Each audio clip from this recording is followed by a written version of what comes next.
आंकड़े अब डराने लगे हैं। पहली बार रूस में एक दिन में 1000 से ज्यादा मौत हुई है। राष्ट्रीय कोरोना वायरस टास्क फोर्स ने शनिवार को यह सूचना दी कि रूस में एक दिन में 1002 मौत हुई है, जबकि शुक्रवार को यह आंकड़ा 999 था। इसके अलावा 33,208 संक्रमण के मामले सामने आए हैं। रूस के अधिकारियों ने लुहानी ऑफरों के साथ टीकाकरण की गति को तेज करने की कोशिश की है, लेकिन लोगों के मन में वैक्सीन को लेकर जो संदेह है, उसके कारण वैक्सीनेशन की गति को तेज करने वाले प्रयासों को विफल कर दिया। सरकार ने कहा कि रूस के करीब 29% लोगों को पूरी तरह से टीका लग गया है। उत्तर प्रदेश के अलीगढ़ जिले में कोरोना काल में ऑक्सीजन प्लांट को लेकर सुर्खियों में रही स्वास्थ्य विभाग की संविदा पर तैनात मेडिकल ऑफिसर डॉक्टर आस्था अग्रवाल के साथ ऐसी घटना घटित हुई है जिसका हमें अंदाजा भी नहीं होगा। पहले उनको बहुत बुरी तरह से पीटा गया, फिर गला दबाकर मौत के घाट उतारा। इसके बाद उनके शव को आत्महत्या दर्शाने के लिए फंदे से लटका दिया गया।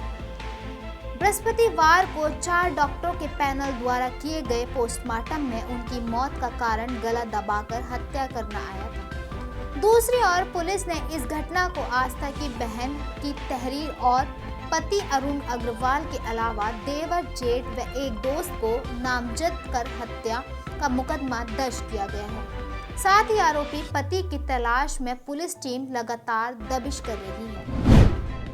गृह मंत्री अमित शाह ने शनिवार को पोर्ट ब्लेयर में भाजपा कार्यकर्ताओं और प्रबुद्धजनों को संबोधित करते हुए क्रांतिकारी वीर सावरकर को महान देशभक्त बताया। शाह ने कहा, मैं मानता हूं कि वीर सावरकर जैसी देशभक्ति किसी अन्य नेता में नहीं थी। मुश्किल परिस्थितियों में भी उन्होंने अपनी राय नहीं बदली और समाज के विरोध का सामना करते हुए भी उसे खुले तौर पर पेश किया। उनका जैसे साहस था वह बहुत कम लोगों में होता है। शाह ने भाजपा कार्यकर्ताओं से आह्वान किया कि यह साल संकल्प लेने का है। हमारी पार्टी की स्थापना भारत को महान बनाने के लिए हुई है। हम उन लोगों में से नहीं हैं जो सत्ता पाने के लिए राजनीति में आए हैं। हम विचारधारा से जुड़े हैं। हमारी विचारधारा महान भारत का निर्माण है। अगर हम हमारा जीवन देश के लिए जिएं, हमारे जीवन की समस्त गतिविधियों को देश के साथ जोड़ के देखें और देश की छोटी छोटी समस्याओं को दूर करने के लिए हम गिलहरी की तरह योगदान करने, तो देश को महान बनाने से कोई नहीं रोक सकता। बता दें, बीते दिनों रक्षा मंत्री राजनाथ सिंह ने क्रांतिकारी वीर सावरकर को लेकर दावा किया था कि राष्ट्रपति महात्मा गांधी के कहने पर सावरकर ने दया याचिका दायर की थी। उनके इस दावे के बाद देश भर में बहस छिड़ गई है। कांग्रेस समेत कई दलों के नेता राजनाथ सिंह के बयान को गलत बता रहे हैं। इस बीच सावरकर की जीवनी लिखने वाले इतिहासकार डॉक्टर विक्रम संपत ने अपनी पुस्तक का हवाला देते हुए कई दावे पेश किए हैं। डॉक्टर संपत ने अपनी किताब सावरकर में लिखा है, 1920 में जब सावरकर जेल में बंद थे, तब गांधी जी ने उन्हें दया याचिका दायर करने की सलाह दी थी। यही नहीं, दया याचिका के लिए केस भी खुद गांधी जी ने ही तैयार किया था। यूपी के रायबरेली में लाई और नमकीन खाने से 3 बच्चियों की मौत होने का मामला सामने आया है। शनिवार को लाई व नमकीन खाने से 3 बच्चियों की हालत बिगड़ गई थी। इलाज के दौरान तीनों की मौत हो गई। पुलिस मामले की जांच में जुटी है। रायबरेली जिले के ऊंचाहार कोतवाली क्षेत्र के मिर्जा इनियातुल्लापुर पट्टी गांव में लाई और नमकीन खाने से 3 बच्चियों की मौत से परिवार में कोहराम मच गया है। दरअसल लाई व नमकीन खाने से 3 बच्चियों की हालत बिगड़ गई थी। घर वाले तीनों को सीएचसी ले गए, जहां डॉक्टरों ने एक बच्ची को मृत घोषित कर दिया, जबकि 2 को जिला अस्पताल भेज दिया गया। जिला अस्पताल में दूसरी बच्ची की मौत हो गई। तीसरी बच्ची ने देर रात इलाज के दौरान दम तोड़ दिया। घटना से परिजनों में कोहराम मच गया। सूचना के बाद एसडीएम गांव पहुंचे और घटना की पड़ताल की। जानकारी के अनुसार गांव निवासी नवीन कुमार सिंह पेशे से किसान हैं।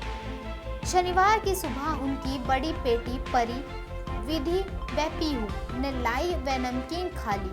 इसके बाद तीनों की हालत बिगड़ गई और तीनों बच्ची उल्टी करने लगी। वाराणसी सहित कई जिलों के सैकड़ों लोगों की गाड़ी कमाई लूटकर फरार। शाइन सिटी कंपनी के एक सदस्य को वाराणसी पुलिस ने जयपुर से गिरफ्तार किया है। पिछले कुछ दिनों से ये चौथी गिरफ्तारी है। प्लांट और लुभाने स्कीम का लालच देकर करोड़ों का घोटाला करने वाली शाइन सिटी कंपनी पर वाराणसी कमिश्नर पुलिस की कार्रवाई जारी है। इस हफ्ते में तीसरी आरोपी राजीव सिंह को पुलिस ने शनिवार की रात गिरफ्तार किया। आरोपी राजस्थान की राजधानी जयपुर के एक 4 सितारा होटल में छिपा था। शाइन सिटी फर्जीवाड़ा मामले में पिछले चंद दिनों में ये चौथी गिरफ्तारी है। पुलिस का अब एक तीसरे राज्य में ऑपरेशन सफल रहा। इसके पहले बिहार और बंगाल से भी आरोपियों को गिरफ्तारी हो चुकी है। वाराणसी और लखनऊ में धोखाधड़ी के आधा दर्जन मामलों में वंचित राजीव सिंह पर वाराणसी कोर्ट के गैर जमानती वारंट भी जारी थे। गिरफ्तारी टीम को पुलिस एफ सतीश गणेश ने 50,000 इनाम देने की घोषणा की है।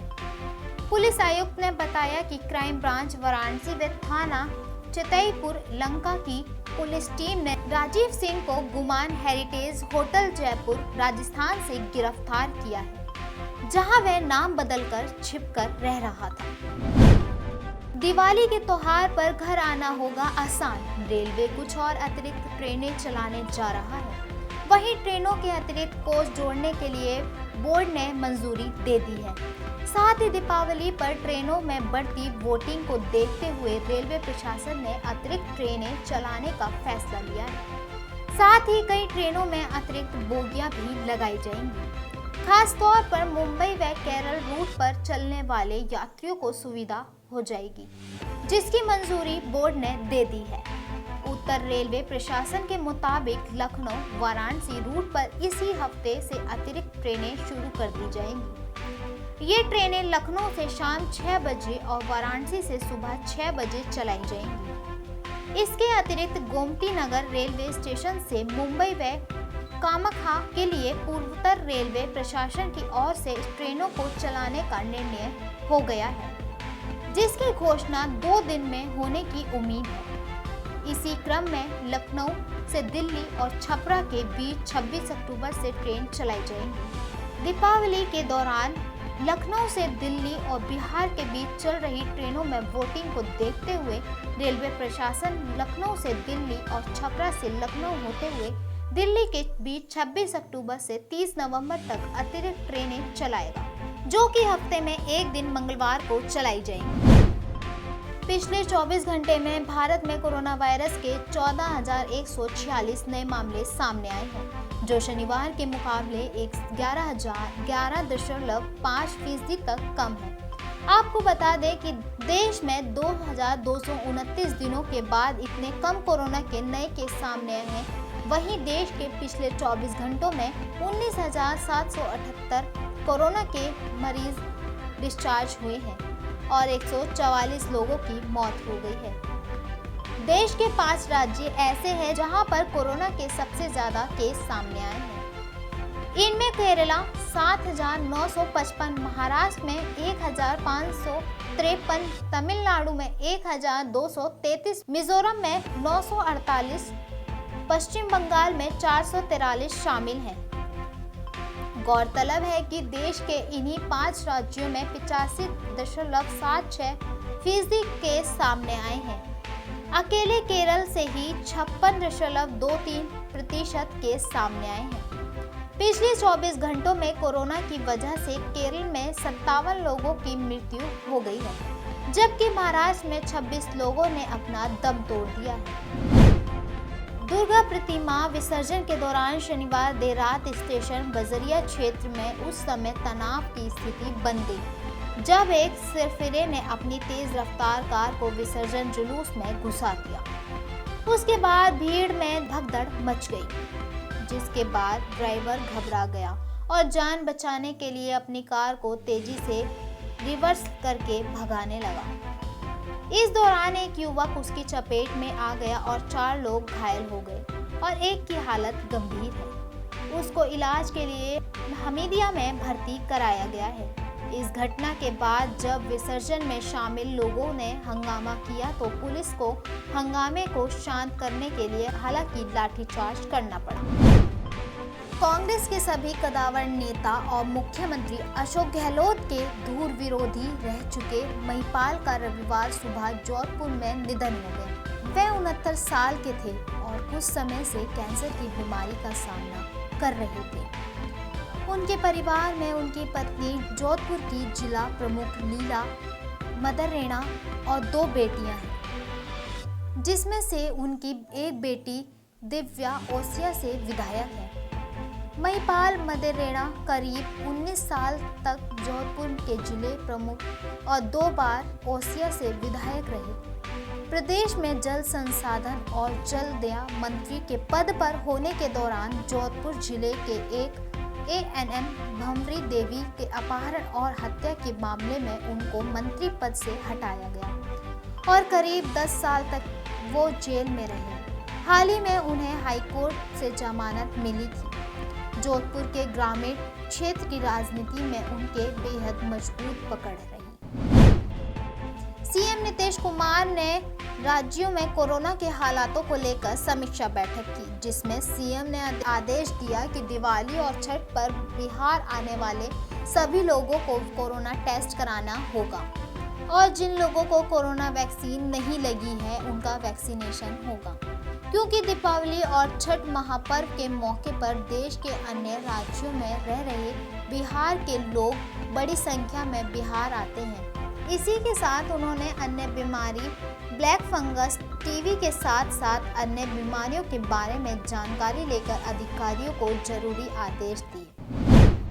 दशहरे के बाद दिल्ली एनसीआर में प्रदूषण का स्तर खतरनाक स्तर पर पहुंचता जा रहा है। मौसम बदलने से भले भीषण गर्मी से राहत मिली हो, लेकिन दिल्ली और उसके आसपास के इलाकों के लिए सर्दियों आफत की वजह बनती जा रही है।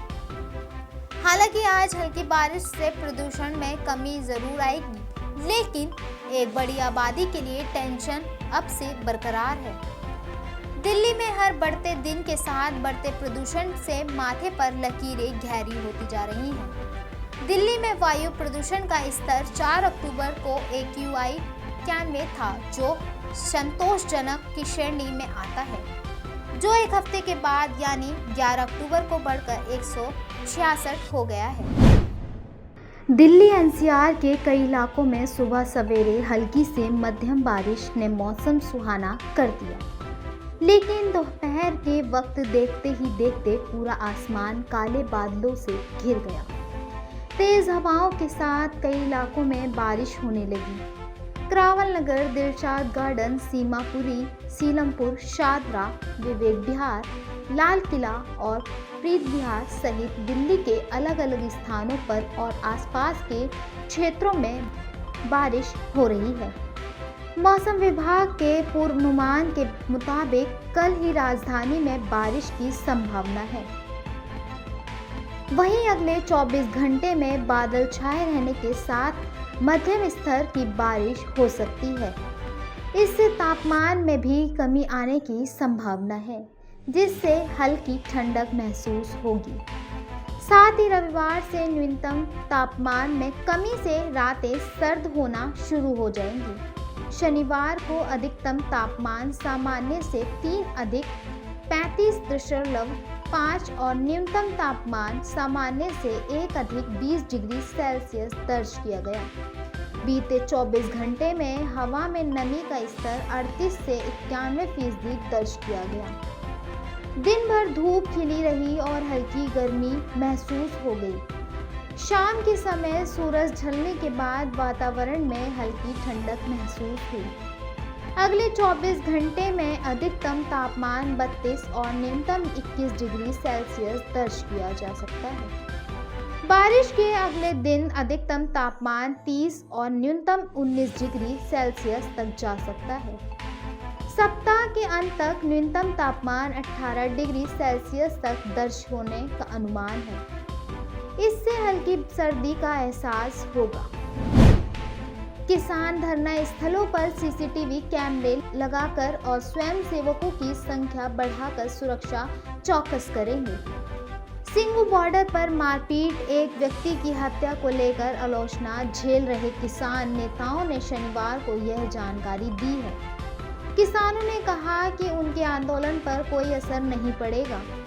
निहंगों के एक समूह ने सिखों के धार्मिक ग्रंथों की बेअदबी के आरोप में दलित कटिहार मजदूर लखबीर सिंह की शुक्रवार को कथित तौर पर पीट कर हत्या कर दी थी। लखबीर सिंह का शव सिंधु धरना स्थल पर पुलिस बैरिकेड से बंधा मिला था। उनका बायां हाथ कटा था और शव पर धारदार हथियारों से 10 से अधिक वार किए गए थे। इस संबंध में पुलिस ने सरजीत नामक व्यक्ति को गिरफ्तार किया है। उसे एक सप्ताह की पुलिस हिरासत में भेज दिया गया है। संयुक्त किसान मोर्चे ने शुक्रवार को एक बयान जारी कर इस घटना से खुद को अलग कर लिया है और कहा है कि निहंग समूह को पीड़ित का एसकेएम से कोई संबंध नहीं है। गाजीपुर सीमा पर धरने का नर्तक कम रहे भारतीय किसान संघ के नेता धर्मेंद्र मलिक ने कहा कि शुक्रवार की घटना के मद्देनजर और अधिक कैमरे लगाए जाएंगे और विरोध स्थल पर स्वयंसेवकों की संख्या भी बढ़ाई जाएगी। साथ ही उन्होंने कहा कि जो समूह या व्यक्ति आंदोलन में भाग ले रहे हैं लेकिन एसकेएम की नीतियों से अलग विचारधारा रखते हैं, उन्हें विरोध स्थलों को खाली करने के लिए कहा जाएगा। भारतीय किसान मजदूर महासंघ के नेता अभिमन्यु कुहाड़ ने कहा कि हम अपनी सुरक्षा व्यवस्था की समीक्षा कर रहे हैं और जरूरत पड़ने पर हम इसमें सुधार करेंगे। दिल्ली मेट्रो अपने यात्रियों की सुविधा के लिए हमेशा कुछ नया करने की कोशिश करती है। इस बार भी डीएमआरसी ने यात्रियों के सफर को मजेदार बनाने के लिए येलो लाइन मेट्रो में मुफ्त वाईफाई की सुविधा को शुरू करा है। डीएमआरसी ने बताया कि इस सुविधा के शुरू होने से यात्रा करने वाले दिल्ली विश्वविद्यालय के नॉर्थ कैंपस के विद्यार्थियों को फायदा होगा। हाई स्पीड वाईफाई की मदद से यात्री सामान्य रूप से email, Facebook, Google search, WhatsApp video और ऑडियो कॉल कर सकेंगे। मेट्रो स्टेशन पर फ्री वाईफाई की सुविधा अभी एयरपोर्ट एक्सप्रेस लाइन पर ब्लू लाइन पर उपलब्ध है, लेकिन अब येलो लाइन के स्टेशन को जोड़कर देखा जाए तो फ्री वाईफाई की सुविधा वाले मेट्रो स्टेशन की संख्या अब 94 हो गई है। जम्मू कश्मीर के राजौरी पुंछ जिलों की सीमा क्षेत्र के जंगलों में आतंकियों के खिलाफ जारी ऑपरेशन में उत्तराखंड के 2 और लाल शहीद हो गए हैं। रविवार को दोपहर बाद दोनों शहीदों को पार्थिव शरीर उत्तराखंड पहुंचाए गए। सैनिक कल्याण मंत्री गणेश जोशी ने रविवार को जोली ग्राउंड एयरपोर्ट पहुंचकर शहीदों के पार्थिव शरीर पर श्रद्धांजलि अर्पित की। यहां से पार्थिव शरीर को शहीदों के पृथक गांव के लिए रवाना किया गया। जोली ग्राउंड एयरपोर्ट पर मुख्यमंत्री पुष्कर सिंह धामी, सैन्य कल्याण मंत्री गणेश जोशी, कैबिनेट स्वामी यतीश सेवानंद और सुबुध श्रद्धा सुमन अर्पित किए। इस दौरान कहा गया कि अमर शहीदों ने देश सेवा के लिए अपने प्राणों को सर्वोच्च बलिदान दिया है, जिसको कभी भी भूला नहीं जा सकता है। उन्होंने कहा कि उत्तराखंड वीरों की धरती है। राज्य के वीर सपूत अपनी जान देकर भारत माता की रक्षा करते हैं। हमारी सरकार वीर सपूतों की अमर शहादत को नमन करती है। शहीदों के परिवारजन हमारी जिम्मेदारी है। मंडेर तहसील ने भट्टादुड़िया के नाड़ खास जंगल से शनिवार शाम को शहीद सूबेदार अजय सिंह और लापता जवान नायक हरेंद्र सिंह का शव बरामद कर लिया गया था। सोमवार में अब तक इस ऑपरेशन में 2 जेसीओ समेत 9 जवान शहीद हो गए हैं। इस ऑपरेशन में 2 GSU समेत उत्तराखंड के कुल 4 जवान वीर गति को प्राप्त हुए हैं। इको टूरिज्म के तहत बर्ड वॉचिंग, नेचर ट्रेल और स्नो लेपर्ड टूर जैसी गतिविधियों के जरिए वन विभाग प्रदेश में शीतकालीन पर्यटन को बढ़ावा देगा। इसकी शुरुआत हर्षल गोमोत्री क्षेत्र से की गई। इसके तहत सुरक्षित हिमाचल परियोजनाओं के तहत उत्तरकाशी के बरसू गांव में नेचर ग्राउंड ट्रेनिंग कोर्स की शुरुआत कर दी गई है। वन प्रमुख PCF राजीव भर्तरी ने बताया कि उत्तरकाशी जिले में प्रकृति आधारित पर्यटन को बढ़ावा देने के लिए कई कदम उठाए जा रहे हैं। यहाँ उष्ण कटिबंधीय वन, समीक्षण शोषण वन, अल्पाइन घास के मैदान, उच्च ऊंचाई वाली आर्द्रभूमि सहित कई प्रकार के पर्यटक निवास स्थान हैं। बावजूद इसके हर्षल गोमोत्री क्षेत्र में प्रकृति ग्राइंड की कमी है। क्षेत्र में पाए जाने वाले पक्षियों को ज्ञान रखने वाले प्रकृति ग्राउंड को तैयार करने के लिए वन विभाग के स्तर से प्रशिक्षण कार्यक्रम की शुरुआत की गई है। नेलोंग घाटी में हाल ही में खोली गई विरासत गर्तांगली ट्रेल पर्यटन के लिहाज से लोगों को आकर्षण का प्रमुख केंद्र बन रही है। सितंबर में खोले जाने के बाद से अब तक के 2000 पर्यटक यहां पहुंच चुके हैं। भर्तरी ने बताया कि वन विभाग की ओर से भरो घाटी के पास लंका में हिम तेंदुआएं संरक्षण केंद्र का विकास और दावेदार ट्रायल शुरू किया गया है। राज्य जैव विविधता बोर्ड की ओर से भागीरथी गोमोत्री परिदृश्य के लिए विशेष पक्षियों, तितलियों, पतंगों और जंगली फूलों की पहचान करने के लिए 2 साल के जैव विविधता मूल्यांकन परियोजना शुरू की गई है, जो प्रकृति प्रेमी पर्यटकों बेहद पसंद की जा रही है। PCF ने बताया कि हमें विश्वास है कि इन कई पहलों के परिणाम स्वरूप हर्षल गोमोत्री क्षेत्र जल्द ही एक प्रमुख शीतकालीन पर्यटन स्थल के रूप में उभरने वाला है।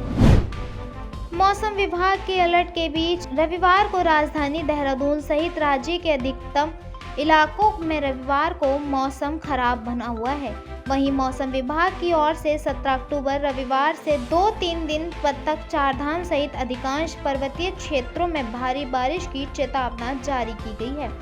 दूसरी ओर खराब मौसम को देखते हुए प्रशासन ने केदारनाथ, गोमोत्री और यमुनोत्री धाम की यात्रा अस्थायी रूप से रोक दी है। हरिद्वार में हर की पैड़ी रेलवे स्टेशन और बस अड्डे पर पुलिस की ओर से लगातार यात्रियों से स्नान कर वापस जाने की अपील की जा रही है। ऋषिकेश में भी तीर्थयात्रियों और पर्यटकों की पहाड़ी क्षेत्रों और गंगा घाटों पर न जाने की अपील की जा रही है।